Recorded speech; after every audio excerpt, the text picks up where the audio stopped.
सभी को नमस्कार। जवाहरलाल नेहरू स्मारक स्नातकोत्तर महाविद्यालय बाराबंकी के हिंदी विभाग द्वारा आयोजित किए जा रहे हिंदी पखवाड़े के आज के व्याख्यान के आमंत्रित वक्ता डॉक्टर बलजीत श्रीवास्तव जी, सहायक आचार्य बाबा साहब भीमराव अम्बेडकर विश्वविद्यालय लखनऊ, हमारे महाविद्यालय के प्राचार्य और संरक्षक डॉक्टर रामशंकर यादव जी, आयोजन सचिव पखवाड़े के आयोजन सचिव अनीता मैडम, समाजशास्त्र विभाग से डॉक्टर माधुरी वर्मा जी, हमारे विभागीय सहयोगी डॉक्टर कृष्णकांत चंद्रा जी, विजय कुमार वर्मा जी, डॉक्टर रीना मैडम, और व्याख्यान में स्वागत करता हूं, अभिवादन करता हूं। आज के व्याख्यान का जो विषय है हिंदी के विविध आयाम, जिस पे हमारे आज के आमंत्रित वक्ता डॉक्टर बलजीत श्रीवास्तव जी को अपना व्याख्यान देना है। आज ये 6वां व्याख्यान है। इसके पूर्व 5 व्याख्यान हो चुके हैं, जैसा कि हम लोग जानते भी हैं, और ये पांचों के पांचों व्याख्यान बहुत ही मतलब ज्ञानवर्धक और उपयोगी। और इस रूप में कहें कि आज जो विषय है हिंदी के विविध आयाम, वो इसमें और एक और उस उपलब्धि इस व्याख्यान की रहेगी, इस पखवाड़े की भी उपलब्धि रहेगी। और मैं अब इस विषय के बारे में, जो हिंदी के विविध आयाम हैं, इस विषय पे विस्तृत चर्चा डॉक्टर बलजीत श्रीवास्तव, आज के जो हमारे आमंत्रित वक्ता हैं, वो करेंगे। लेकिन मैं कुछ सूत्र रूप में कुछ बातें मैं कहना चाहता हूँ। थोड़ा सा मैं समय लूँगा, थोड़ा सा ज़्यादा नहीं, क्योंकि इस दौरान जो व्याख्यान हुए हैं उन व्याख्यानों के सुनने के बाद और कुछ अपने मन में कुछ, जैसे हिंदी को लेकर के बहुत सारी चिंताएं इस दौरान व्यक्त की गई हैं, और हिंदी भाषा के जो विचार होते हुए भी बहुत सारा जो उसके सामने बहुत सारी चुनौतियां हैं, उसको व्याख्यानों के द्वारा हमारे सामने रखा गया है। उन्हीं में से कुछ सूत्र, कुछ ऐसे पहलू हैं जो आज मैं जिक्र करना चाहूँगा। विस्तार पूर्वक डॉक्टर बलजीत श्रीवास्तव सर करेंगे। जैसे कि कुछ जैसे सवाल हैं जो सबसे कॉमन, जो सबसे सामान्य सा है कि हिंदी जो है,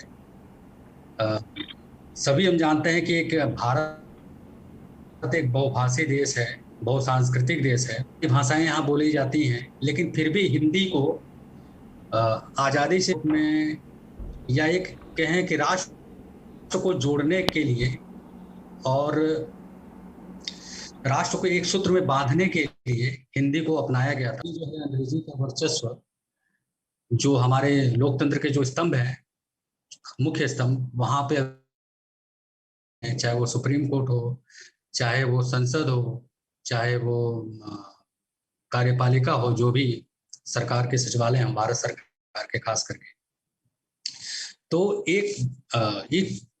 एक जो पहलू है हिंदी का, कि हिंदी एक बहुत ही सरल भाषा है, बहुत ही सहज भाषा है, और हिंदी बोलने वालों की संख्या बहुत ज्यादा है, ठीक है।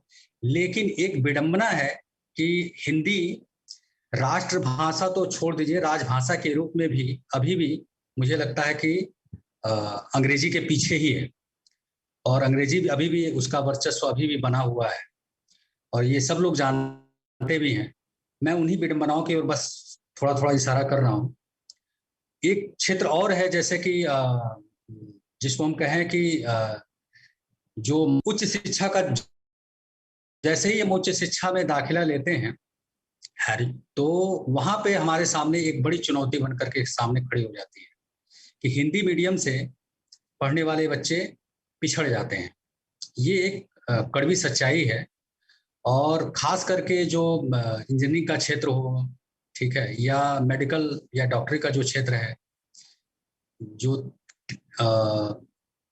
बिजनेस का क्षेत्र है जिसको हम कहें व्यापार बिजनेस, इसमें और जो भी लॉ वगैरह हैं, कानून वगैरह हैं, विधि का जो क्षेत्र है, उसकी पढ़ाई भी, और यहाँ तक कि हम कहेंगे कि जो मानविकी के सब्जेक्ट हैं, ह्यूमैनिटीज के भी जो कुछ सब्जेक्ट हैं, विषय हैं, उसमें भी हिंदी माध्यम से पढ़ने वाले बच्चे पिछड़ रहे हैं।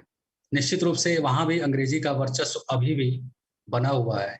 ये एक पहलू, एक हिंदी के संबंध में एक दूसरा जो मुझे लगता है ये चिंता की बात है, और इसको कैसे इसका कैसे निवारण होना है। एक जो ये मतलब ये मेरी चिंताएं हैं और ये सबकी चिंताएं हैं। इसके अलावा जैसे अगर हम कहें कि एक राष्ट्र के रूप में हिंदी भाषा, बस थोड़ा सा समय और लेंगे 2 मिनट का, एक राष्ट्र के रूप में हिंदी भाषा की स्वीकार्यता पूरे भारत में है, लेकिन मुझे लगता है कि राजनीति, भाषाई राजनीति की वजह से और एक अविश्वास की खाई की वजह से अभी भी राष्ट्रभाषा नहीं बन पाई है। और उस अविश्वास को कैसे पाटा जाए ये हमारे सामने, और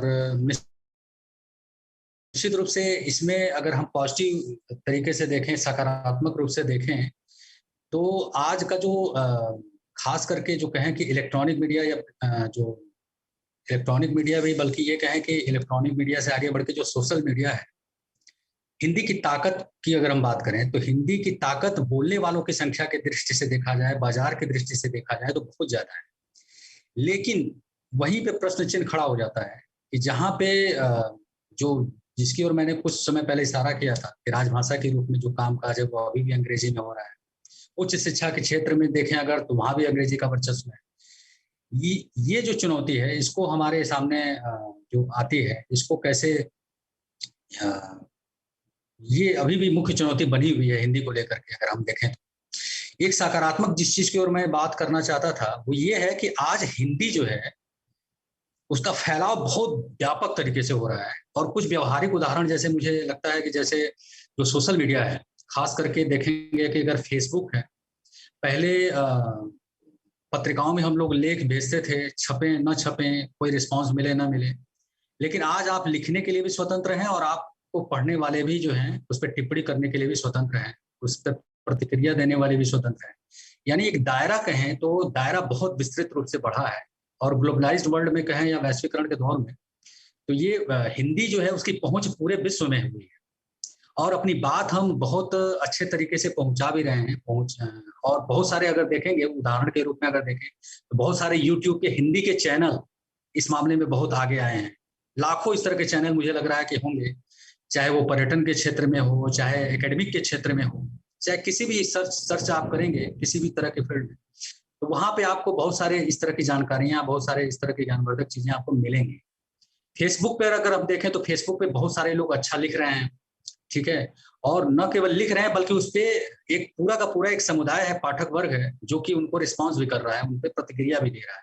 वो भी हमारे लिए एक बहुत पॉजिटिव चीज है, एक सकारात्मक चीज है हिंदी के दृष्टि से अगर देखें तो।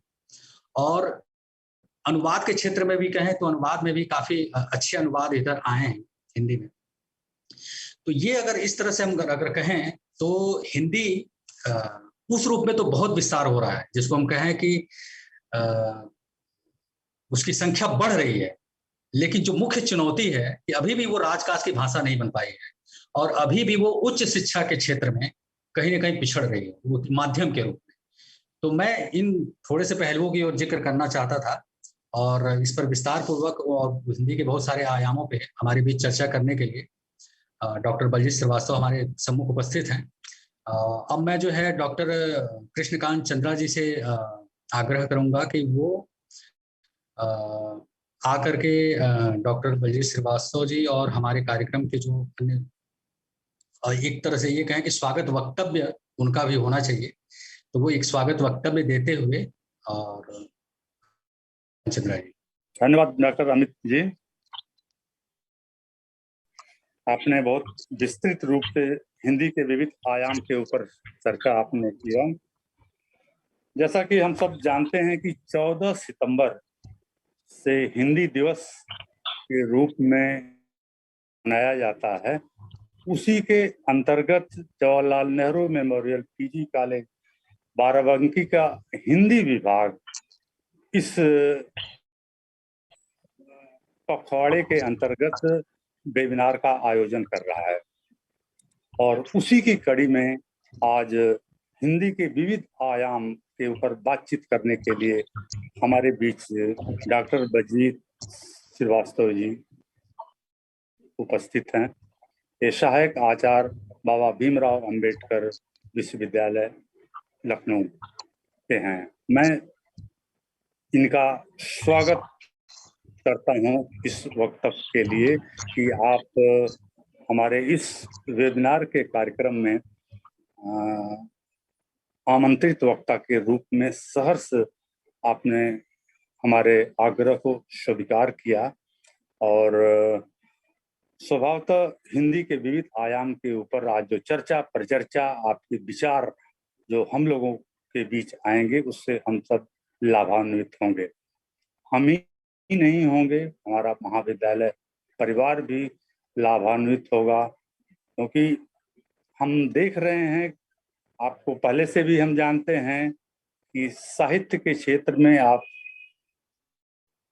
संगोष्ठियों में आपकी भागीदारी अक्सर देखी जाती है।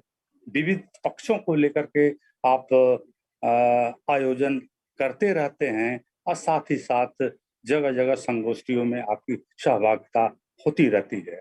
ऐसे विद्वान वक्ता को आज हम सब अपने इस वेबिनार इस मंच पर पाकर के जो है काफी गौरवान्वित महसूस कर रहे हैं। हम सब और अपनी बात को आगे बढ़ाने के लिए हम देखते हैं कि डॉक्टर बलजीत जी का जो साहित्य है और जो सम्मान है, अलग अलग साहित्य के विभूषियों से आपको जो है विभूषित किया गया है, जिसमें हिंदी साहित्य सेवी सम्मान जो विश्व हिंदी मंच पीलीभीत द्वारा उत्तर प्रदेश में 2014 में आपको प्राप्त हुआ। पंडित शिवराम सम्मान औरैया द्वारा 2015 में आपको सम्मानित किया गया। संपादक श्री सम्मान साहित्य मंडल नाथ द्वारा राजस्थान आपको सम्मानित किया गया। संस्कार रत्न सम्मान संस्कार भारती पीलीभीत द्वारा 2016 में आपको सम्मानित किया गया। सारस्वत सम्मान 2016 में आपको सम्मानित किया गया। शिक्षक श्री सम्मान अखिल भारतीय कला साहित्य संस्कृति एवं विज्ञान शोध संस्थान लखनऊ द्वारा 2016 में आपको सम्मानित किया गया।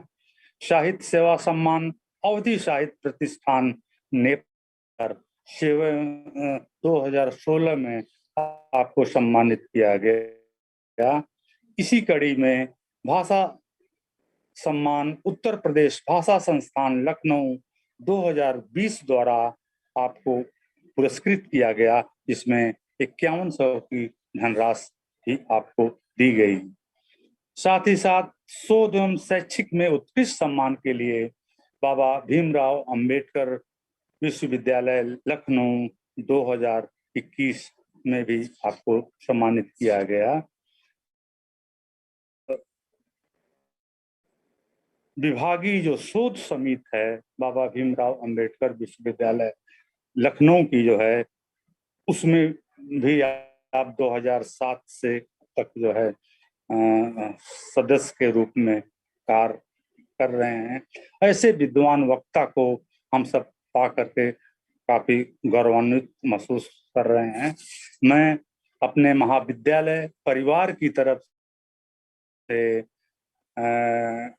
मैं आपका बहुत बहुत स्वागत करता हूं और आगे के कार्यक्रम के लिए मैं डॉक्टर अमित कुमार जी से आग्रह करूंगा इस वेबिनार को और आगे बढ़ाएं। डॉक्टर अमित कुमार। मैं आमंत्रित कर रहा हूं कि आज हिंदी के विविध आयाम विषय पर अपना व्याख्यान प्रस्तुत करें डॉक्टर बलजीत जी। हिंदी विभाग जवाहरलाल नेहरू स्मारक स्नातकोत्तर महाविद्यालय बाराबंकी द्वारा आयोजित 14 दिवसीय हिंदी पखवाड़ा के सम्मानित संरक्षक प्राचार्य डॉक्टर रामशंकर यादव जी, आयोजन सचिव डॉक्टर अनीता सिंह जी, संचालन का दायित्व निभा रहे डॉक्टर अमित कुमार जी, स्वागत भाषण अभी जिनका सुना डॉक्टर कृष्णकांत चंद्रा जी, और अभी धन्यवाद भी सुना जाएगा डॉक्टर विजय वर्मा जी,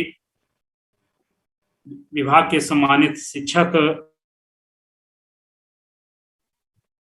doctor Anil Kumar Vishwakarma, doctor Abdul Vikram Singh ji, doctor Reena Singh ji, महाविद्यालय के ही doctor Chhatrasal Singh ji, doctor Ambarish Kumar Shastri ji, doctor माधुरी वर्मा जी, डॉक्टर अखिलेश कुमार वर्मा जी, डॉक्टर राजेश कुमारी, आप सभी के प्रति मेरा हार्दिक अभिनंदन। ये विद्यार्थी, छात्र छात्राएं और शोधार्थी, ये विषय हिंदी के विविध आयाम कई दृष्टिकोण से लेकर सार्थक है और कई दृष्टिकोण से लेकर कई चीजों की समस्याएं आती भी है। अभी डॉक्टर अमित जी ने कई चिंताएं व्यक्त की, जो स्वाभाविक है कि वो चिंता है, और कहीं ना कहीं दोषी हम किसी समाज, सरकार या राष्ट्र किसी को ना देकर हम हिंदी भाषी खुद अपने हिंदी को ही हम देते हैं। मैं तो अपना मानता हूं कि हम किसी को दूर करने से पहले हम स्वयं दूर हों उससे, उस समस्या का जाहिर सी बात है। हिंदी दिवस मनाया जा रहा है, बड़े ही जोर शोर से मनाया जा रहा है। तमाम विभिन्न संस्थाएं, हम लोग तो हिंदी के हैं अलग बात है, लेकिन तमाम विभिन्न संस्थाएं बड़े ही जोर शोर से इसका उस दिन अनुपालन कर रहे हैं। अभी मैं बाबू बनारसी दास में था व्याख्यान, वहां देखा कि वहां के अध्यापक खुद ही उसको अंग्रेजी में कई चीज कहे, मैं समझ नहीं पा रहा हूं, तो मेरी एक टिप्पणी थी कि फिर मनाने से क्या फायदा, आप 14 दिन तक अपने संस्थान में ढिंढोरा पीटेंगे, क्योंकि एक बजट आता है आपके यहाँ, उस बजट का उपयोग करने के लिए हिंदी को खाली हिंदी वालों को दिखाने और जलाने का कोई मतलब नहीं। चिंताएं स्वाभाविक हैं कि हिंदी को हम लोग राजभाषा और राष्ट्रभाषा इसी चक्कर में कहीं ना कहीं उलझाए रखे हैं और उलझ रहे हैं खुद।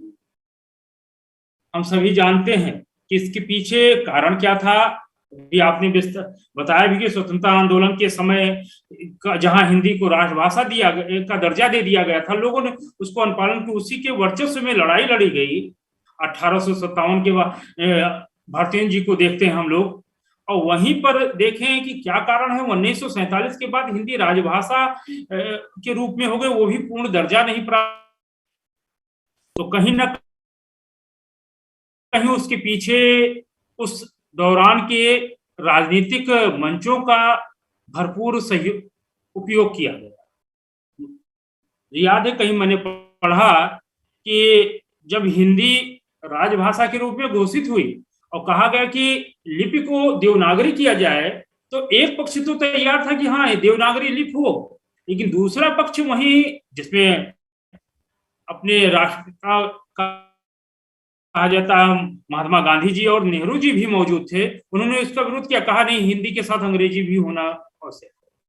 तो कहीं ना कहीं हम लोग ये राजभाषा और राष्ट्रभाषा की लड़ाई के लिए ये राजनीतिक प्रपंचों के द्वारा हम लोग झेल रहे हैं, उसका कहीं हम लोग भी भुक्तभोगी हैं, क्योंकि आज जो क्रम है, जो स्थितियां हैं, उनकी दशा इसी रूप में दिखाई देती है। जहां तक अन्य विषयों की बात कही जाती है, अन्य विषय में इंजीनियरिंग के विद्यार्थी और तकनीकी, आप ये देखिए कि 11 राज्यों में हिंदी पढ़ाई जाती है, राजभाषा के रूप में है, हिंदी को आधिकारिक दर्जा प्राप्त है, लेकिन आपका ही बच्चा, आपके ही परिवार का व्यक्ति जब वहां पढ़ने जाता है तो उसको अंग्रेजी ज्यादा ही उपयुक्त महसूस होती है, प्रतीत होती है। मैं अपने विश्वविद्यालय को कुछ अन्य विभाग के शिक्षकों से बात ऐसे होती है तो कहते हैं अरे हिंदी में कोई किताब ही नहीं लिखता। तो उनका सर समाज शास्त्र में लिखना होगा तो आपके अलावा हम थोड़े लिखने जाएंगे, आप ही लिखेंगे ना। लेकिन आप जिस धारा से, जिस परंपरा से पढ़े आ रहे हैं, क्योंकि अंग्रेजी वो पढ़ाई गई आपको शुरू से, क्योंकि वो लॉर्ड मैकाले का जमाना और उस समय के जो अंग्रेजियत भरी पड़ी थी, जो नेहरू जी या गांधी जी वो कह रहे हैं कि हम विदेश से आए थे, वो सब विदेशी परमार भले ही यहाँ हिंदी को जागरूक कर रहे थे, लेकिन वो सब चीजें वहां अंग्रेजियत भरी पड़ी थी। वो उस समय के आचार्य लोग भी अंग्रेजियत से भरपूर थे, तो वो कहाँ से हिंदी की किताबें आएंगी उसमें, मुझे नहीं लगता। तो इसलिए कारण यही कि आज भी चाहे अन्य विभाग विषयों को हम लोग देखते हैं तो वहां अंग्रेजी भरमार इसलिए है। थोड़ी बहुत पीछे हो जाती है कि हिंदी अपने को ही कहीं हम बोलियों के में ग्रसित हो जाते हैं, कहीं वो भाषाओं के रूप में ग्रसित हो जाते हैं, कहीं ना कहीं हम अपने दुराग्रह में और भोजपुरी के अभियान शुरू कर दिया, अवधि तो अवधि अभियान शुरू किया, हिंदी को छोड़कर इतर करके अन्य अभियानों में जग जाहिर करने लगते हैं और जोर प्रतीत होते हैं, यद्यप कमजोर नहीं। और जैसा आपने विस्तार से बताया था कई चीजों के बारे में, विज्ञापन और कई बाजार का वाद है, ये सही बात है कि हिंदी प्रमुखता से है, भले ही लोग माने ना माने, हिंदी का हमारा वर्चस्व बढ़ रहा है। हम लोग इसके लिए चिंता करने की बात नहीं, चिंतनीय है कि हमें खुद उस पर विचार करके उसको और बेहतर किया जाए, लोगों को जोड़ दिया। और इसीलिए और तकनीकी भाषा, जो 3 भाषाएं जो हमारे समाज में आई हैं, हमारे जीवन में आई, वो कहीं ना कहीं हर स्थितियों में हमारे हिंदी आयाम के दृष्टिकोण से दिखाई देती है। हम सभी जानते हैं कि हमारी भाषा एक दूसरे के विचारों की संवाहिका होती है। भाषा ही मानवीय चिंतन को अभिव्यक्त करती है, कहीं अलग से नहीं। वो मानवीय चिंतन हम जो सोचते हैं वही अभिव्यक्त करते हैं, क्योंकि वह मानवीय अनुभव की अभिव्यंजना से संपृक्त होती है। हिंदी न सिर्फ भारत की बल्कि हमारे जीवन मूल्यों, संस्कृति एवं संस्कारों की सच्ची संवाहक, संप्रेषक और प्रचायक के रूप में विद्यमान है। हिंदी संवाद की भाषा है। हम भले बदल देते हैं कि आज अंग्रेजी है, लेकिन आप अंग्रेजी से जो भाव, जो भारतीयता हिंदी से निकल कर आती है वो अंग्रेजी में ही है। एक सर्वेक्षण के अनुसार, अभी हम लोग बात भी किए थे कि वैसे जनगणना 2011 के बाद नहीं हो, लेकिन डॉक्टर जयंती प्रसाद नौटियाल जो भाषाविद हैं, उन्होंने 2020 में एक गणना किया था। उस गणना के अनुसार उन्होंने निर्धारित किया कि हिंदी जो है विश्व की पहली भाषा है। उन्होंने कहा कि हिंदी को जानने वाले वर्तमान 2020 की गणना के अनुसार 1,54 लोग जानते हैं, और वहीं वो भारत में 1,16,61,45,320 लोग जानते हैं। तो इस प्रकार से अगर देखें तो जहां 1356 मिलियन के आसपास से हिंदी को लोग जानते हैं, वहीं अंग्रेजी को जानने वाले 1268 मिलियन है। मंदारिन कभी पहली और दूसरी भाषा के रूप में टक्कर खाती थी, वहीं 538 मिलियन स्पेनी के लोग जानते हैं और 277 मिलियन फ्रेंच के जानकार। तो कुल मिलाकर हम देखते हैं कि हिंदी विश्व की पहली भाषा के रूप में जानी और बोली समझी जाती है, और इसका वैश्विक स्वरूप भी दिखाई देता है, जो विज्ञान और तकनीकी के इस युग में बड़े आसानी से, डॉक्टर अमित जी ने चर्चा भी की थी, कदमताल कर रही हुई, जो हिंदी का वर्चस्व अन्य विधाओं में, सोशल मीडिया में, वो अन्य भाषाओं का, अंग्रेजी के जानकार जो समाजशास्त्र के हैं, जो अर्थशास्त्र के हैं, जो अन्य विषय के हैं, वही जो टेक्नोलॉजी से जुड़े हैं, वो फेसबुक पर भी आप देखिए तो उनका अंग्रेजी में बहुत कम दिखाई देता, वो हिंदी में ही क्यों दिखाई देता, रोमन में लिखते हैं। वार्तालाप भी करते दिखाई देंगे तो ठीक है, उनके टाइपिंग में नहीं दिक्कत होगी, लेकिन वो हिंदी का ही प्रयोग करते। तो कभी कभी पूछने की बात आती है तो कह देते हैं बड़े आसानी से नहीं जानते, तो ये बात आती है देखने। तो यद्यपि हम सभी जानते हैं कि हिंदी अपने आरंभिक काल से आज के समय में एक सामान्य बोली से प्रारंभ हुई और खड़ी बोली तक विकसित होते हुए आज विश्व भाषा बनने की ओर अग्रसर है। और ऐसे समय में जब डालें तो कुछ पुरातन के साथ कुछ नए आयाम भी निकल कर आते हैं। जैसे कि सर्वप्रथम हम बात करते हैं हिंदी के आयामों में मातृभाषा की। तो मातृभाषा के बारे में अभी भी राष्ट्रीय नई शिक्षा नीति ने बड़ी 2020 में बड़ा तहलका मचाया और लोगों ने बड़ा ही इसका जोर शोर से इसका समर्थन भी किया। और है भी कि जब कहा जाता है बच्चा जन्म लेता है और जन्म के बाद जो प्रथम भाषा सीखता है वो मातृभाषा के रूप में है। तो मातृभाषा हमारे मन और मान की भाषा है। यह न केवल अभिव्यक्त की बल्कि सीखने की सरल और समर्थ माध्यम है। अभी आपने कहा था कि सरल और सहज है, तो जाहिर सी बात है हमारी मातृभाषा, हम जन्म लेते हैं तो कोई अंग्रेजी में जन्म लेकर कितने भी अंग्रेजियत हो तो जन्म लेकर ममा भले कह दे जो प्रचलन में, लेकिन नहीं लगता माँ ही शब्द आते हैं सबसे पहले, ममा नहीं आते, उसके लिए उच्चारण उसमें दिक्कत हो। तो कहीं ना कहीं वो मातृभाषा का ही प्रभाव है और हिंदी का प्रभाव। भारती जी ने इसीलिए उस समय ही कह दिया था निज भाषा उन्नत है सब उन्नत को मूल, बिन निज भाषा ज्ञान। गांधी जी भी इसके मनुष्य के विकास के लिए मातृभाषा आवश्यक है। जिस प्रकार से शारीरिक विकास के लिए माता का दूध, और ये मातृभाषा केवल इतना ही नहीं है, ये देश के विकास, सुख शांति, समृद्धि, वहां के नागरिकों की खुशहाली, वैयक्तिक अंतर संबंध है, सशक्त सामाजिक व्यवस्था इत्यादि के निर्माण में महत्वपूर्ण भूमिका निभाती है। हम सभी जानते हैं कि जब आपस किसी भी प्रांत का हो, किसी भी राज्य का हो, आप वो अंग्रेजी या अन्य भी भाषाओं में नहीं दिखाई देती है, जो अपनी मातृभाषा में वो वार्तालाप करते हैं। भोजपुरी वाला जो भोजपुरी में आपस में बात करते हैं, अवधी वाले जो बात करते हैं, गांव वाली बात करते हैं, तो वो उनका एक अलग सहज और उस रूप में दिखाई देता है। तो ये कहीं ना कहीं उसका है और वहां के इसीलिए खुशहाली, वो अपनापन वहां दिखाई देता है। मातृभाषा इसलिए भी विकसित के भी पीछे हैं। जब भारत के साथ द्वितीय विश्व युद्ध से उभरा उस समय चीन और जापान के विकास और वहां के नागरिकों के जीवन स्तर और वहां की सत्ता, समाज की कार्य निष्पादन क्षमता, राष्ट्रीय विकास में व्यक्ति के योगदान और लगाव इत्यादि की ओर अगर ध्यान देते हैं तो देखते हैं कि भारत से क्या इसमें अलग दिखाई देता है, क्यों वहां अपनी मातृभाषा के लिए क्यों विकसित हो गए, क्यों इतना अग्रसर हो गए। तो दिखाई देता कि उन्होंने बोलना, लिखना, पढ़ना, संवाद करना और समाज का संचालन करना सरकारों का बंद किया, अपनी मातृभाषा में उन्होंने प्रयोग किया, इसलिए वो उन स्थितियों में पाए।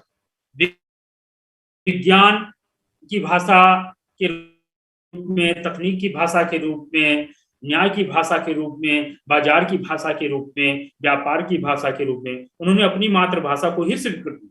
हमारे यहाँ आज भी कहीं ना कहीं इसके लिए स्वीकृत नहीं दे पाया गया है, इसलिए एक वर्चस्व अपने दबावपूर्ण, इसलिए आज वो विकसित हैं और अपने मातृभाषा के लिए अग्रसर हैं। 1949 में इजराइल ने हिब्रू भाषा को राजभाषा घोषित कर दिया। आप देखें कि फिजी जैसा देश भी हिंदी को अपना राजभाषा घोषित कर रखा, लेकिन ये सब जानते हुए भी इस बात को भारत ने भी समझा। वो कब? वो अब समझा 70-75 वर्षों बाद समझा और उन्होंने पहली बार नई शिक्षा नीति में के शिक्षण में प्रक्रिया में तेजी लाने के लिए, परिणामकारी और लक्ष्योन्मुखी बनाने के लिए मातृभाषा को चुना। और इसका प्रभाव भी है कि मेडिकल संस्थाओं में, इंजीनियरिंग संस्थाओं में अभी मध्य प्रदेश को माध्यम बना दिया गया है। और एक बड़ी बात ये भी है, लखनऊ के ही केजीएमसी के बड़े प्रसिद्ध डॉक्टर हैं, आप सभी जानते होंगे, डॉक्टर सूर्यकांत जी, उन्होंने हिंदी में ही अपना शोध लिखा था और उनको सम्मानित भी किया गया, बाद में हिंदी संस्थान ने सम्मानित किया। तो ऐसा नहीं कि हिंदी कहीं ना कहीं अपने स्तर में बड़ी तेजी से विकास कर रहा है, हम उसको कहीं ना कहीं अपने से पीछे कर रहे हैं। और ये मातृभाषा साहित्य, कला, संगीत, संस्कृत से जुड़ी है, बल्कि विज्ञान और तकनीकी के क्षेत्र में भी नवोन्मेष, नित्य नए नए आयाम और कल्पना की संभावना की वृद्धि कर रही है। आज हमारे देश में के 11 राज्यों में मातृभाषा हिंदी ही है और उसी के अनुरूप उसे राजभाषा के रूप में वो चला रहे हैं। बाकी अन्य राज्यों में, 7 राज्यों में हिंदी भाषा है और द्वितीय भाषा के रूप में उन्होंने दर्जा दे। बात आती है राजभाषा में बड़ा मतभेद हो जाता है। हम सभी जानते हैं कि राजभाषा और राजभाषा, हिंदी को राष्ट्रभाषा का संवैधानिक दर्जा नहीं दिया गया, लेकिन हम लोगों ने, हिंदी वालों ने तो अपने से मान रखा ये राष्ट्रभाषा है, और है भी कि संपूर्ण राष्ट्र में हिंदी की स्वीकृत राजभाषा। जहां आप देखें कि 140 अरब की जनसंख्या, 113 अरब की जनसंख्या हिंदी भाषी जानने वाले, तो अब इससे बड़ा और क्या उसका उदाहरण दिया जा सकता है। तो हम लोग अपने को मान लेते हैं। उसे कहा जाता है जिसे देश में अधिकांश जनता अपने दैनिक कार्य जीवन में प्रयोग करती है। डॉक्टर कन्हैयालाल मणिलाल मुंशी ने लिखा था उस समय कि हिंदी ही हमारे राष्ट्रीय एकीकरण का सबसे शक्तिशाली और प्रधान माध्यम है। या किसी प्रदेश या क्षेत्र की भाषा नहीं, बल्कि समस्त भारत में हिंदी के रूप में ग्रहण की जाती है। उस समय उन्होंने इस बात को प्रमुखता से कहा था। बंगाल के प्रसिद्ध भाषा विज्ञानी हैं डॉक्टर सुनीत कुमार चटर्जी, उन्होंने भी हिंदी का बड़ा किया था। आज भले ही कहा जाए कि बंगाल वाले इसका विरोध कर रहे हैं, असम वाले विरोध कर रहे हैं, लेकिन कहीं ना कहीं वो उन्होंने प्रमुखता दी थी। हिंदी भारतवर्ष की राष्ट्रभाषा है, यह तो स्वतः सिद्ध की बात है। हर काम में, अपने प्रतिदिन के जीवन में हम ऐसा ही देखते हैं। और इसी श्रृंखला में रविन्द्रनाथ टैगोर जी, महात्मा गांधी जी, बंकिम चंद्र चटर्जी, भूदेव मुखर्जी, सरोजिनी नायडू आदि जो उस समय के महान राजनेता थे, महान नेता थे, हिंदी के अलख जगाने वाले, स्वतंत्रता आंदोलन के पुजारी थे, उन्होंने हिंदी को राष्ट्रभाषा बनाने के प्रबल हिमायती थे, पक्षधर थे। और यही है कि राष्ट्रभाषा शब्द कोई संवैधानिक शब्द नहीं है, बल्कि यह प्रयोगात्मक शब्द है, यह व्यवहारिक शब्द है, यह जन मान्यता प्राप्त शब्द है। इसको सभी ने किया था कि स्वतंत्रता संग्राम के दौरान 1947 के दौरान हिंदी राष्ट्रभाषा के रूप में बनी। स्तर पर वो जोड़ने का काम किया। यही महात्मा गांधी जी ने दक्षिण में जो अलग जगाई, अपने 300 से अधिक कार्यकर्ताओं को इसके आगे किया और हिंदी की अलग जगाई। आज हिंदी भाषी होते हुए भी तो हिंदी की राष्ट्रभाषा के रूप में उन्होंने दर्जा देने की बात। और उसी दौरान, उस समय जब वर्तमान में भी भारत देश इसके लिए अग्रसर है और उम्मीद है, शायद पिछले वर्ष एक राष्ट्र है तो एक भाषा होनी चाहिए, तो उम्मीद है कि हम लोग इसके भी सहभागी होंगे। राजभाषा के समय हिंदी आंदोलन से संबंधित जो संस्थाएं उस समय खुली थी, नागरिक प्रचार सभा काशी में, हिंदी साहित्य सम्मेलन प्रयाग में, गुजरात विद्यापीठ अहमदाबाद में, विद्या विहार पटना में, हिंदुस्तानी अकेडमी इलाहाबाद प्रयागराज में, दक्षिण भारत हिंदी प्रचार सभा मद्रास में, राजभाषा प्रचार समिति वर्धा में और असम राष्ट्रभाषा प्रचार समिति गुवाहाटी में। वहीं नागरिक लिपि परिषद नई दिल्ली में स्थापित की गई। हिंदी आंदोलन को आगे प्रमुखता देने के लिए यह स्थापना की गई। मुझे लगता है उसके बाद कोई ऐसी स्थापना अन्य अन्य राज्यों में हुई, साहित्य अकादमी जैसे संस्थान हुई, अन्य गए संस्थान खोले गए हिंदी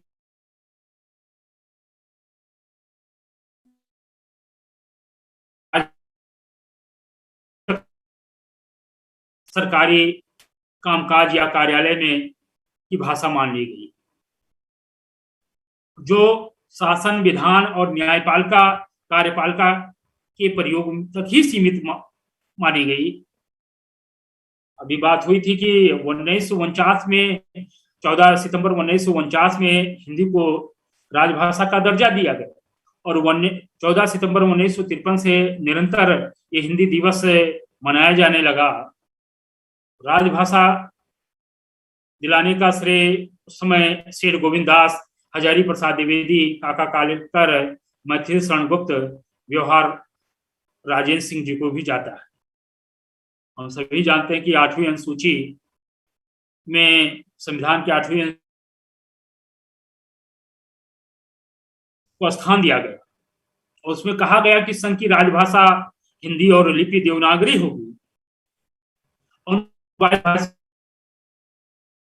में आज देखें कि आज फिर युद्ध छिड़ा हुआ है। कई अपने उत्तर प्रदेश के ही कई राजनेता इसके लिए अलग जगाए हुए हैं, कई हिंदी प्रेमी भी अलग जगाए हुए कि भोजपुरी को भी एक दर्जा दे दीजिए। कितना जानने वाले होंगे, कितना होंगे, वो अलग बात है। अब कहीं ना कहीं एक अलग है और इसकी सबसे बड़ी विडंबना ये है कि लखनऊ जैसे शहर में उत्तर प्रदेश अवध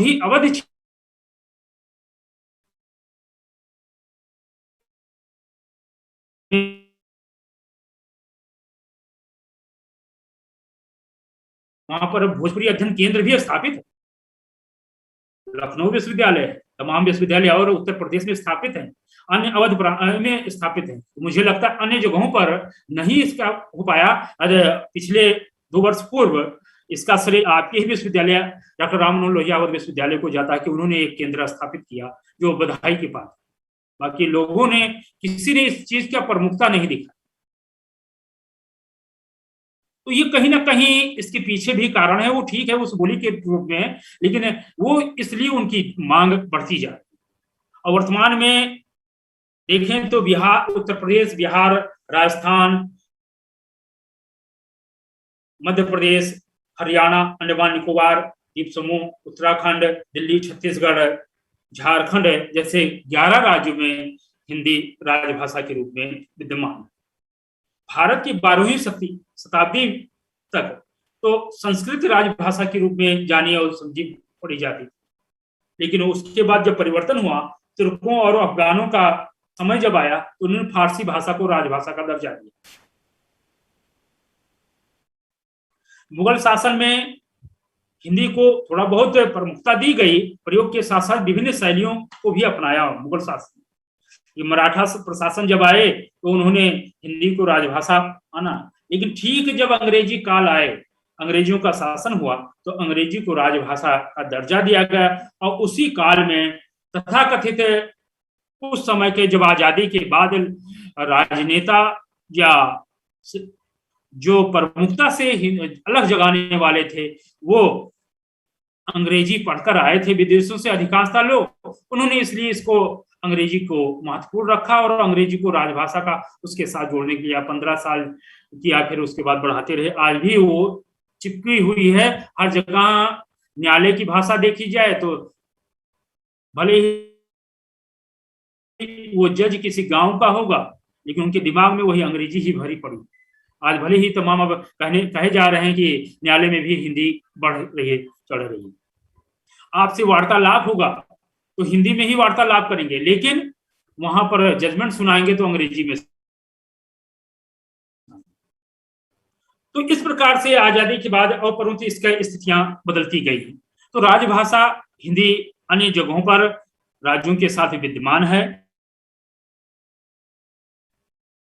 अगले आयामों की बात करें तो हम देखते हैं कि मानक भाषा।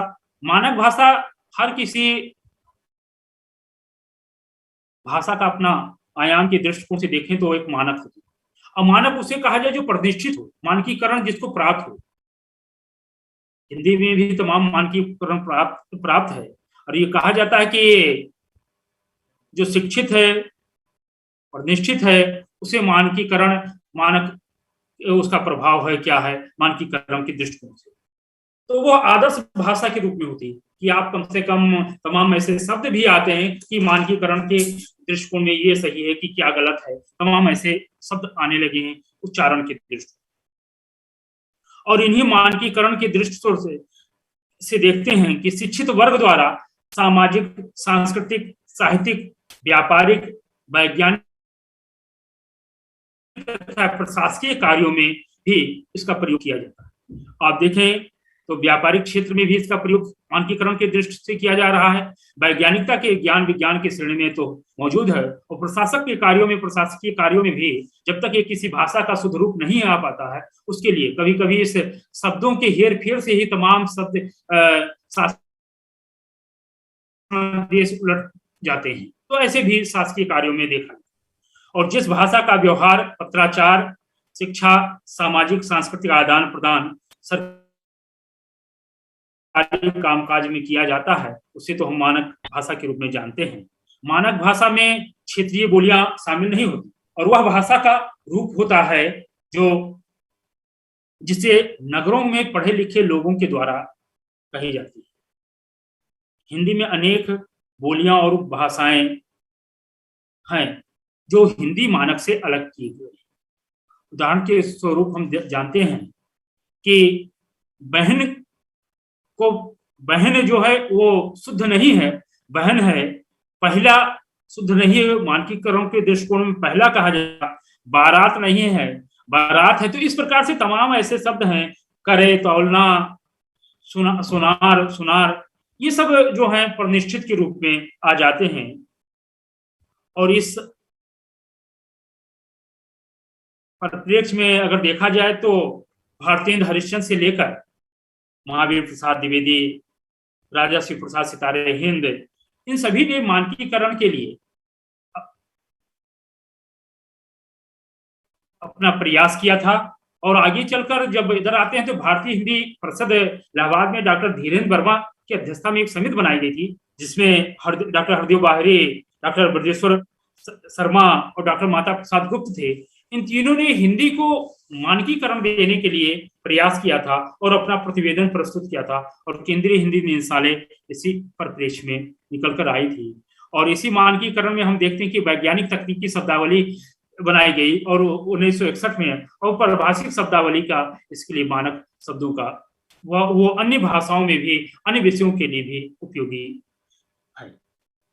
हम बोलचाल की भाषा जिसे लोक भाषा के रूप में जानते हैं, वही हिंदी के विविध आयाम में प्रमुख हिस्सेदारी है कि छोटे क्षेत्र के प्रयुक्त की जाने वाली जो बोली है, जो भाषा है, काल के लिए किया जाता है, जिसे बोली भी कहते हैं और बोलचाल की भाषा लोक भाषा के रूप में हम जानते हैं। इसका सबसे बड़ा आश्रय ये है कि ये लोक साहित्य का विशेष रूप से अंग है। किसी भी भाषा का प्रारंभिक बोल उस बोली के रूप में होता है, फिर बाद में वो विकसित होकर भाषा बनती है। हमारे हिंदी भाषा में भी 18 बोलियां विद्यमान है। अवधी, भोजपुरी, खड़ी बोली जिसे कौरवी कहा जाता है, ब्रज भाषा, बघेली, छत्तीसगढ़ी, कन्नौजी, हरियाणवी, मारवाड़ी, कुमाऊनी, गढ़वाली। इस प्रकार से ये लोक भाषाएं हैं जो हिंदी को प्रमुखता मजबूत कर रही हैं और उसको सहयोग कर रही हैं, सहयोग रूप में दे रही हैं। बोली का प्रयोग जो दैनिक जीवन में होता है, अवध क्षेत्र का रहने वाला अवधि में ही अपनी बोलेगा, भोजपुरी वाले भोजपुरी में ही बात वार्तालाप करेंगे, भले उनका माध्यम हिंदी है, मातृभाषा हिंदी है, लेकिन वो अपनी जो बोली है घर परिवार में, समाज में, वो उसी के रूप में करेंगे। और इसका प्रयोग कहा जाए कि शिक्षित के साथ ये अर्धशिक्षित, असभ्य, अर्धशिक्षित और ग्रामीणों द्वारा विशेष रूप से किया जाता है। हिंदी के विविध आयाम में हम संपर्क भाषा को विशेष रूप से कि बिना संपर्क के भाषा हिंदी के आयाम मजबूत नहीं। और संपर्क बोलचाल कि एक दूसरे से वार्तालाप के द्वारा हम अपनी बात अपने वहां तक पहुंचाने के लिए माध्यम है, तो वो संपर्क भाषा है। और इसीलिए उस दृष्टिकोण से माना गया है कि संपर्क भाषा के लिए जरूरी है कि संपर्क भाषा के लिए कहीं कहीं हिंदी का भी प्रयोग बहुत जगहों पर, स्थानों पर किया गया। ये सभी जानते हैं कि बहुभाषिकता की दृष्टि से भारत विश्व में सर्वाधिक विविधताओं वाला देश है। यहाँ लगभग 121 बोलियां भाषाएं बोली जाती। आदिकाल से ही संपर्क भाषा के रूप में हिंदी विद्यमान रहा है। हम सभी जानते हैं कि संबंध में डॉक्टर सूर्य प्रसाद दीक्षित जी लिखते हैं कि हिंदी साहित्य का आरंभ करने वाले सिद्धों, जैनियों और नाथपंथी योगियों ने 8वीं से लेकर 12वीं शताब्दी तक समस्त भारत में घूम घूम कर ऐसी संपर्क भाषा का विकास किया जिसमें भारत के सभी भाषाओं के प्रचलित शब्दों के लिए प्रवेश द्वार खुला हुआ था। और यह समन्वित भाषा और कोई नहीं थी, वो हिंदी थी। आप देखें कि हिंदी ही वह है जो हमें स्वतंत्रता आंदोलन में स्वतंत्रता दिलाई। और हम सभी जानते हैं जितने स्वतंत्रता संग्राम सेनानी थे, वे सभी एक सूत्र में पिरोने के लिए, भले ही अब बंटवारा कर लिए, उस समय उस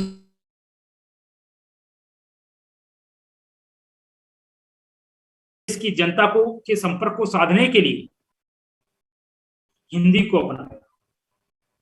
आज देखें अन्य प्रांतों में या यहाँ पर उत्तर प्रदेश में तमाम अन्य लोग आते हैं, राजनेताओं में भी देखें तो हिंदी भाषी दक्षिण भारत भाषी थे। प्रधानमंत्री एच.डी. देवेगौड़ा, उन्होंने भी हिंदी सीखा। इसीलिए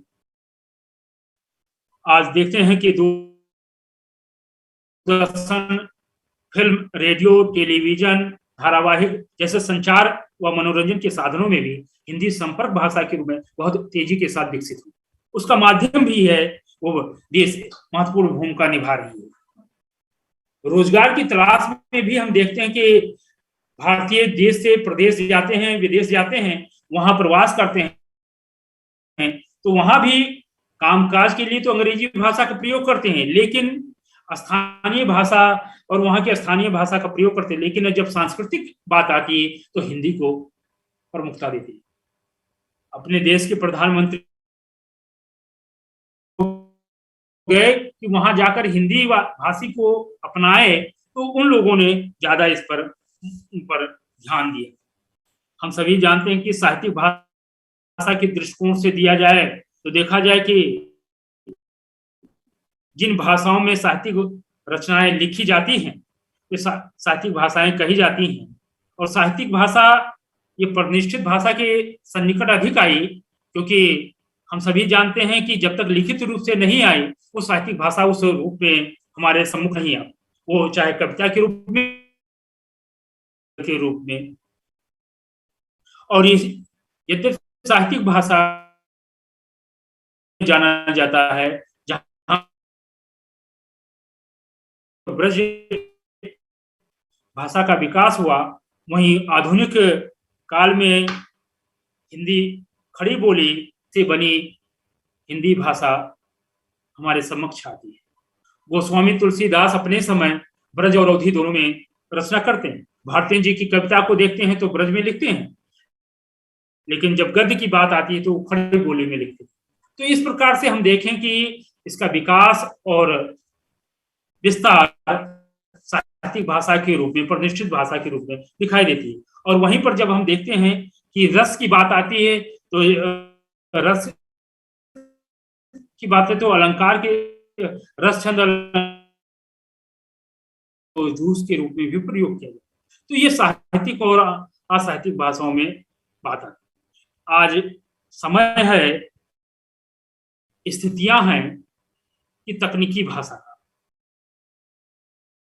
ये ज्ञान विज्ञान की भाषा जो तकनीकी भाषा के रूप में विकसित हुई है, वो आज कंप्यूटर, लैपटॉप, मोबाइल आदि जो उपकरण आ गए हैं, इनके माध्यम से निर्भर हो गए टाइपिंग के दृष्टि में। तो यूनिकोड जो है रूप में मान्यता दी गई और उसे हर जगह मानक के रूप में एक मानकीकरण कर दिया गया कि आप पृथ्वीदेव में लिखेंगे तो शायद उनके यहाँ का वो फॉन्ट नहीं रहेगा, चेंज हो जाएगा, या कहीं अन्य उसमें लिखेंगे, मंगल में लिखेंगे तो ठीक नहीं रहेगा। तो इससे अच्छा कि यूनिकोड में दिया जाए, वो ज्यादा उचित है। आज देखते हैं गूगल, माइक्रोसॉफ्ट से ऑनलाइन ट्रांसलेटर उपलब्ध हो गए, स्पेलिंग चेकर हो गए हैं, ग्रामर चेकर, ई कोर्स, ट्रांसलेशन मेमोरी, और ये सब जो है ये तकनीकी उपकरण के द्वारा ही उन्हीं भाषाओं के हिंदी तथा अन्य जो भारतीय भाषाओं में शोध लिखे जा रहे हैं उसकी पूरी पकड़ने के भी सॉफ्टवेयर आ गए हैं। वो तकनीकी भाषा विकसित होने का ही ये श्रेय है। वो सॉफ्टवेयर ऐसा आ गया है प्लेजरिज्म, जिससे हो गया सबको एक भय आ गई है, एक अजीब सी भय आ गई है कि इससे भी बचा जाए, और ये कहीं ना कहीं ये सभी इससे पीड़ित भी है। वैसे अभी हिंदी के लिए कोई ऐसी प्रमुखता नहीं आ पाई कि कोई ऐसा शब्द आए कि उसे पकड़ा जाए। वैसे हिंदी वाले बड़े यहाँ पर अंग्रेजी वाले कामयाब नहीं, अंग्रेजी वाले चोरी में पकड़े जा रहे हैं, लेकिन हिंदी वाले उससे बच जा रहे हैं तथा और या को अथवा ये सब करके बच जा रहे हैं। बाकी हमारे विश्वविद्यालय में है, हम लोग शोध पत्र लिखते हैं तो दे देते हैं कि चेक करने के लिए, तो पता चलता है वो 0 आकर मिल जाता, प्राप्त हो जाता। कभी कभी पूछा जाता क्या इतना, इसका फिलहाल अभी कोई ऐसा ही विकसित नहीं हो पाया है, जो है सो सामने दिखा। आजकल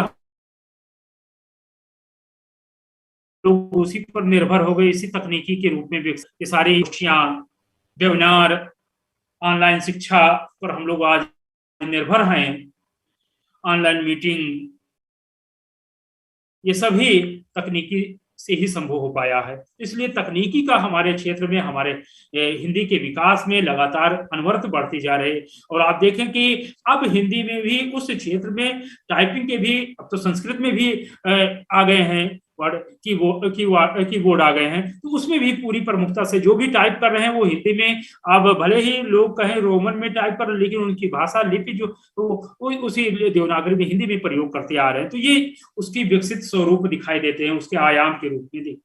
अनुवाद की बात डॉक्टर अमित जी ने किया था कि अनुवाद हमारे जीवन में बहुत महत्वपूर्ण है, और अनुवाद इतना ही नहीं, पहले से ही अनुवाद अन्य भारतीय भाषाओं का अनुवाद आपस में हुआ और इसका किया गया, इसके अन्य विश्वविद्यालयों में भी इसका प्रयोग किया जा रहा है। हर विश्वविद्यालय में, करीब अधिकांश विश्वविद्यालयों में तुलनात्मक भाषा पीठ स्थापित की गई और वहां हिंदी का बंगला से, हिंदी का मलयालम से अनुवाद कराए गए और किए जा रहे। पीछे कहाँ है थोड़ा बहुत, मुझे जो लगता है इसके लिए पीछे सभी टूटी फूटी तमिल सीख लेते हैं तो कह देते हैं, कन्नड़ सीख लेते हैं तो कह देते हैं कि हम इसमें महारत हासिल कर गए हैं और इसमें शिक्षक नियुक्त हुए। लेकिन मुझे लगता है इसके लिए विश्वविद्यालयों को बाकायदा प्रशिक्षण के द्वारा या किसी अन्य के द्वारा, अन्य तमिल पाठ्यक्रम है तो तमिल के शिक्षक की नियुक्ति होनी चाहिए, मलयालम है तो मलयालम की नियुक्ति होनी चाहिए। इससे स्थिति अन्य राज्यों में जब जाते हैं तो स्थान देते हैं। और अनुवाद का आप देखें, साहित्यिक विषयों के दृष्टिकोण से देखें तो कविता, कहानी,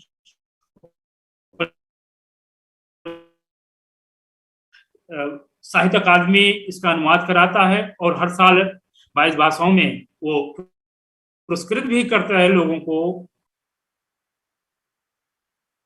संस्थान भी इस समक्ष अपनी पत्रिकाओं के माध्यम से इसके कार्य करते हैं और साथ में अन्य भारतीय भाषाओं के लिए वो पुरस्कृत भी करते हैं। उत्तर प्रदेश भाषा संस्थान इसके लिए बड़ी प्रमुखता से काम कर रही है। वो अन्य भारतीय भाषाओं का अनुवाद करा रहे, अभी पिछले मराठी का कुछ उपन्यासों का अनुवाद कराया था, गुजराती के कुछ 5-6 रचनाओं का उपन्यास कराए थे। तो ये काम बड़ी तेजी से यहाँ उत्तर प्रदेश में भी तमाम संस्थाएं करा रही हैं और बाहर भी संस्थाएं अनुवाद का प्रमुखता से है कि अनुवाद का क्षेत्र बड़ा व्यापक है और यही आप देखें कि प्रशासन में हिंदी अधिकारी अभी बात होती है, रोजगार के दृष्टिकोण से देखा जाए तो हिंदी अधिकारी और अन्य सभी चाहे बैंक से लेकर अन्य सरकारी संस्थाओं में उसकी नियुक्त होते हैं, अनुवादक के रूप में नियुक्त होते हैं, चाहे वो विधि के रूप में, कंप्यूटर के रूप में, अन्य सामाजिक विज्ञानों के रूप में। अब अन्य सामाजिक विज्ञानों का अनुवाद इसी रूप में किया जाता है, हर जगह जरूरी पड़ती है, और इसलिए अनुवाद का विज्ञापन के क्षेत्र में देखें तो अनुवाद बढ़ चढ़ कर है। आज अनुवाद का ही से है कि उस रूप में है, भारतीय चाहे हिंदी चाहे अंग्रेजी या भारतीय भाषाओं की फिल्मों में देखें, अनुवाद का महत्वपूर्ण योगदान है। अब धारावाहिकों नीचे उसका शायद दिखाई देते, हिंदी में दिखाई दे, चाहे वो राजस्थानी हो चाहे जिस भाषा में हो, तो हिंदी में कैप्शन उसका चलता रहता। तो इस प्रकार से देखें तो लिपियों में भी अनुवाद होने लगे हैं। इसके सबसे स्थितियां प्रबल जो हुई हैं इन आयामों के साथ भी संचार आयाम, जिसे सोशल मीडिया भी कहा जा सकता है, कि संचार आयाम जो है वो हमारे हिंदी आयाम को बहुत तेजी से बढ़ा है। हिंदी के विविध आयामों में संचार आयाम जो प्रसारण का एक महत्वपूर्ण अंग है वो तेजी के साथ बढ़ रहा है और किसी भी सूचना या जानकारी महत्वपूर्ण।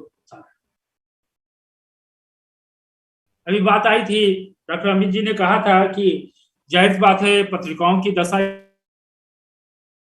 छपे ना छपे भेज दिया जाता है, कुछ पत्रिकाओं में भेज दिया जाता है, वो 2-2 साल होता है नहीं छापते, फिर पता लगता है वो कहीं अन्य जगहों पर भी प्रकाशित हो गई, पता लगा अगले ने भी प्रकाशित कर दिया, उसका कोई मूल्य नहीं रह जाता है।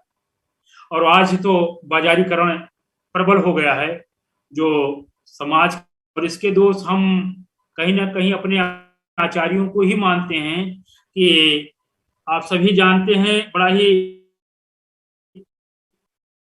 खेद की बात है, जो शिक्षक तृतीय श्रेणी में उत्तीर्ण किए थे वही शिक्षक आज जब वो नियुक्तियों में, नियुक्ति बोर्ड में नियुक्ति में बैठते हैं, नियुक्ति करते हैं, चाहे विश्वविद्यालयों में चाहे अन्य संस्थानों में, तो खोजते हैं कि 4 फर्स्ट क्लास का विद्यार्थी रहेगा, भले ही उसकी योग्यता कुछ हो, उसके बोलने की क्षमता क्या हो, उसके ज्ञान क्या हो, उसको नहीं देखते, वहां मेरिट उसका देखते 4 फर्स्ट क्लास। ये बड़ी विडंबना है और इसके पीछे कहीं ना कहीं इस शिक्षक का ही दोष। बड़े आसानी से कह देते कि 4 फर्स्ट क्लास आ गया तो उसकी नियुक्ति कर दिया, मेरिट में वही आएगा जो है। ये नहीं देखा जाए तो 5 मिनट का इंटरव्यू ले लिया जाता, साक्षात्कार, और उसकी चयन क्या कर दिया जाता, कह दिया ये तो बेकार है। पूरी जिंदगी पढ़ाई करके वो शिक्षक उस बोर्ड में बैठते हैं पूरी योग्यता लेकर, और वो वहां जाकर उसको हतोत्साहित कर देते हैं कि ये लड़का कुछ नहीं जानता। एक बार आचार्य सूर्य प्रसाद दीक्षित जी ने बताया था कि कुछ यूजीसी के पाठ्यक्रम वो था, नेट का पेपर बन रहा था, कहा मैं मौजूद था, और उसमें कुछ ऐसे प्रश्न ऐसे लिखे जा रहे थे, बड़े विद्वान लोग उस प्रश्न को इतना गलत व्याख्यायित कर रहे थे, कहे यही सही है, कहे बाद में वो मान्यता है। तो इसीलिए आप देखें कि पिछले वर्षों में यही आचार्यों लोगों ने ही दिया होगा, तमाम बच्चे इससे पीछे भी हो गए कि 17 प्रश्न जो है उच्चतर शिक्षा सेवा आयोग में गलत ठहरा दिया गया, कहा गया निकाल दिया गया, उसमें कौन हो गया, कौन व्यवसाय नौकरी पा गया, सभी दुनिया जानती। तो कहीं ना कहीं हम उसके दोषी हैं कि वो संचार माध्यम वो वहां तक पहुंचाने की बात कही जाती है, तो इससे बड़ा ही प्रभाव पड़ता है अपने जीवन में। तो संचार कहीं ना कहीं अपना आपकी अपनी अभिव्यक्त होती है। फेसबुक पर आप लिख दिए और वो कोई आचार्य ने देख लिया, पता चला कि किसी के खिलाफ है, वो वहां बैठा है तो वहीं खुन्नस निकाल ली। बड़ी विसंगतियां हैं जीवन में। कहने तो बहुत है कि ये सोशल मीडिया जितने स्वतंत्र कर रही उतने ही तमाम प्रकार से बाधा भी पहुंचा रही है, कहीं ना कहीं किसी न किसी करे में। हम सभी शिक्षक बन गए तो ये ठीक है, अलग बात है, लेकिन तमाम अभी जो युवा पीढ़ी है उनके लिए तो ये है कि बड़ा सतर्क होकर लिखना भी पड़ता है। कहा जाता वो ताक लगाए बैठे रहते हैं कि इन्होंने उस जगह पर ये टिप्पणी किया। ये स्थितियां देखने को मिलती है और है भी। मैं तो कई बार ऐसे 2-4 होना पड़ता है, कई बार इसके लिए बहस भी करना पड़ता है कि उन्होंने वो उस समय बदला लिया था तो अब उसका प्रयोग किया जाए। खैर, ये संचार की भाषा उस रूप में है कि जो अपनी बातें एक दूसरे तक पहुंचाई जाए। मुद्रण संचार के पत्र, आज सैकड़ों समाचार पत्र हैं जो हिंदी में प्रकाशित। किसके घर हिंदी समाचार पत्र नहीं आते? मुश्किल से 8 से 10 अंग्रेजी के समाचार पत्र हैं, और वो तब खरीदा जा रहा है या तो उसके परिवार में वो बच्चा इंजीनियरिंग कर रहा है या बीटेक कर रहा है या किसी कोर्स में है तो उसके जानकारी के लिए, या कॉन्वेंट विद्यालय स्कूल में पढ़ रहा है इसलिए उसको अंग्रेजी के अखबार की आवश्यकता पड़ रही है। तो माध्यम हम उसकी भाषाओं को उसी रूप में हम जान सकते हैं, समझ सकते हैं। हम अन्य प्रांतों में जाते हैं तो हिंदी अखबार जरूर खोजते हैं कि कहीं से दिखाई दीजिए। आज वो हिंदी अखबार जो है उतना ही नहीं, आप अपने मोबाइल से ही देख सकते हैं, आप अपने वो समाचार न्यूज चैनल जो है अपने मोबाइल से ही देख सकते हैं। हिंदी पुस्तकें हैं, पत्र पत्रिकाएं हैं, सैकड़ों पत्र पत्रिकाएं प्रकाशित हो रही जो हिंदी में। अंग्रेजी में कितनी पत्र पत्रिकाएं हैं जो गिनती के बता दें कि जो प्रकाशित हो रही हैं और उसके आधार पर विकास हो रहा है। अन्य भाषा भाषी भी जब लिखते हैं तो हिंदी में ही अपने शोध पत्र मजबूरन में लिखते भी। एक शिक्षक थे, मैं बस्ती में अध्यापन कर रहा था, एक शिक्षिका थी उस समय, उन्होंने अपने शोध कार्य को अंग्रेजी में लिखा, राजनीति विज्ञान की। जब मौखिकी हुआ उस समय राधा मोहन मिश्र जी गोरखपुर विश्वविद्यालय के कुलपति थे, उन्होंने कहा अच्छा ठीक है, अंग्रेजी में ही तुम इसका बताना शुरू करो। वो महोदया बताने में असमर्थ हो गए, बाद में कहने लगी कि बड़ी टिप्पणी होती, तो मैंने कहा कि ऐसी आवश्यकता है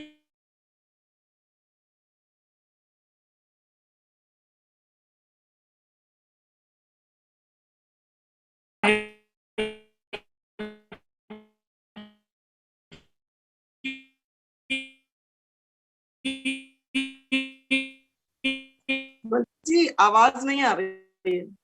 दिखाने के लिए कि अंग्रेजी दिखाने के लिए कि विज्ञापन की दुनिया में घर में रूप में विद्यमान। वहीं पर आप पुस्तकों के माध्यम से देखें, पोस्टर है, पम्पलेट है, वो हिंदी में उसके प्रचार प्रसार संचार के विशेष रूप से दिखाई देते।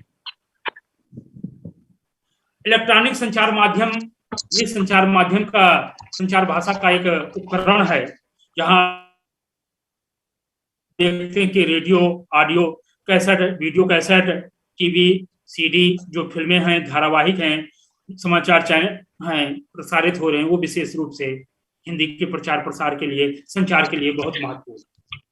आज नवीन संचार माध्यम से सोशल मीडिया का विशेष रूप से योगदान है, जो हम सभी जानते हैं कि इंटरनेट के द्वारा हम कहीं भी कुछ भी किसी माध्यम से हम अपनी बात जान लेते हैं और देख लेते हैं। ईमेल के द्वारा हम यहाँ बैठे हैं, अपने पत्र को वहां भेज सकते हैं, कहीं भी किसी भी कोने पर मौजूद रहते हैं। आप देखें फेसबुक, ट्विटर के द्वारा, व्हाट्सएप के द्वारा तुरंत वार्तालाप कर लेते हैं। आज टेलीग्राम भी हो गया है, टेलीग्राम व्हाट्सएप के माध्यम से हम तुरंत वार्तालाप भी कर लेते हैं। वीडियो कॉलिंग के द्वारा उस स्थिति के कहीं भी रहते हैं। तो ये सब एक मोबाइल के द्वारा, ये सब एक संचार के माध्यम है, जहां हिंदी को प्रमुखता से हम अपनी बात रख रहे हैं। आप अमेरिका में आपके चिर परिचित मौजूद हैं, वहां भले ही वो अन्य लोगों से अंग्रेजी में बात कर रहे हैं, लेकिन जब आप बात करेंगे, अन्य राष्ट्रों के लोगों से बात करेंगे तो हिंदी में ही बात करेंगे। आप अन्य प्रदेशों में बात करेंगे अपने हिंदी भाषी अपने परिवारों से, तो हिंदी में बात करेंगे। जो या अपने बोली के जो रहते, अपने स्थानीय भाषा के रहते, उनमें बात करते हैं। तो संचार माध्यमों के द्वारा हिंदी के विविध आयाम खुले और प्रमुखता से आए। तो इस प्रकार से हम सभी जानते हैं कि के साथ साथ हम ये भी जानते हैं कि हिंदी के आयाम दिन प्रतिदिन बढ़ रहे हैं और ये विश्व भाषा के रूप में अग्रसर है, केवल भारत में ही नहीं। और ये उम्मीद है कि विश्व में भाषा के साथ साथ राष्ट्रभाषा का भी दर्जा बहुत ही जल्द मिलेगा। जिस प्रकार से हिंदी हर जगह प्रभावी है, हर जगह पर विद्यमान है और रहेगी, हम उसे मजबूती से अपने आयामों के माध्यम से हिंदी के पक्ष को मजबूत और प्रभावशाली देखने को पाते हैं। बहुत बहुत धन्यवाद, आप लोगों ने सुना हमें, इसके लिए हम बहुत आभारी हैं आपके। बहुत बहुत धन्यवाद। मैं आमंत्रित करता हूं धन्यवाद ज्ञापन के लिए डॉक्टर विजय कुमार वर्मा। धन्यवाद अमित जी। जवाहरलाल नेहरू मेमोरियल कॉलेज बंकी के हिंदी सहायक आचार्य बाबा साहेब डॉक्टर भीमराव अंबेडकर विश्वविद्यालय लखनऊ से पधारे हैं। आपका बहुत ही विद्वतापूर्ण वक्तव्य रहा। महाविद्यालय परिवार आपके प्रति आभार व्यक्त करता है। जैसे आप बलजीत जी बहुमुखी प्रतिभा के धनी हैं, वैसे ही हिंदी के बहुआयामी स्वरूप को आपने परिलक्षित किया है। हिंदी केवल साहित्य की भाषा नहीं है, हिंदी की पढ़ाई इंजीनियरिंग और मेडिकल में नहीं होती है, तो उसकी तरफ भारत सरकार एक कदम बढ़ा चुकी है। बलजीत जी, जिस प्रकार आपने इतने कम समय में अपने को स्थापित किया है, हिंदी भी उसी तरह इतने कम समय में अपने को स्थापित की है। हिंदी की लड़ाई हम देखते हैं कि हिंदी अंग्रेजी को आंख नहीं दिखा रही है, उसके साथ दो हाथ करने को तैयार है। हम हिंदी साहित्य के इतिहास में जरूर ये पढ़ाते हैं कि हिंदी साहित्य के जो प्रथम कवि सरहपा जी हैं, उनकी भाषा शांत भाषा, संध्या भाषा, वहां से लेकर डिंगल पिंगल से लेकर के ब्रज अवधी भोजपुरी से होते होते हम खड़ी बोली में आते हैं। जिस भाषा की हम बात करते हैं, जिस भाषा का हम अंग्रेजी के साथ खड़ा हुआ देखते हैं, वह खड़ी बोली है। खड़ी बोली कितने समय से अभी आई है, उस हिसाब से हम देखें तो खड़ी बोली हिंदी का भविष्य उज्जवल है और निश्चित रूप से हिंदी बहुआयामी स्वरूप को धारित करती है, यह सत्य है। मैं बलजीत जी का महाविद्यालय की तरफ से बहुत ही आभार प्रकट करता हूं कि आप हमारे अनुरोध को स्वीकारे और इस संगोष्ठी में पधारे। इसी के साथ मैं महाविद्यालय के वरिष्ठ साथी doctor Amrit Kumar Shastri ji, doctor Amit Kumar ji, doctor माधुरी वर्मा जी, doctor Reena Singh ji, doctor Anita Singh ji, doctor Krishnakant Chandra जी, डॉक्टर छत्रसाल सिंह जी, अखिलेश कुमार वर्मा जी, राजेश कुमारी जी तथा महाविद्यालय के यशस्वी प्राचार्य डॉक्टर रामशंकर यादव जी, जो हर संभव मदद के लिए तैयार रहते हैं। इसी के साथ मैं यूट्यूब तथा जूम लिंक से जुड़े हुए अपने शोधार्थियों, छात्रों एवं विद्वज्जनों का सभी के प्रति आभार प्रकट करता हूं कि आपकी उपस्थिति हमें बल देती है। और इसी के साथ आज के इस कार्यक्रम के समापन की घोषणा करता हूं। धन्यवाद।